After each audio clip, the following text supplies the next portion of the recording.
Hi friends. Today our recipe బెండకాయ పచ్చడి. బెండకాయ పచ్చడి అంటే ఇష్టం లేని వాళ్ళు కూడా ఇష్టంగా తింటారు. ఒకసారి ఇలా ట్రై చేసి చూడండి. ఫస్ట్ ప్యాన్‌లో నూనె పోసుకొని 10-12 ఎండుమిరపకాయలు, కొద్దిగా జీలకర్ర, కొద్దిగా ధనియాలు, 5, 6 వెల్లుల్లిపాయలు, కొద్దిగా పచ్చి కరివేపాకు వేసి వేయించుకున్న తర్వాత సెపరేట్‌గా తీసి పెట్టుకోవాలి. తర్వాత కట్ చేసిన టమాటాలు, ఎర్రగడ్డలు వేయించుకోవాలి.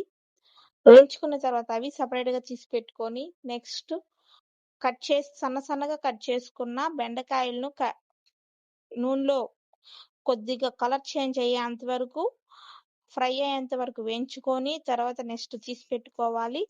తర్వాత మిరపకాయలు, ధనియాలు, జీలకర్ర వాటిని మిక్సీకేసి తగినంత ఉప్పు, కొద్దిగా చింతపండు ఏసి గ్రైండ్ చేసి, తర్వాత టమాటాలు, ఎర్రగడ్డలు, బెండకాయలు ఒక ఒక రౌండ్‌కే గ్రైండ్ చేసి చూడండి. తర్వాత టేస్ట్ చేసి చూడండి.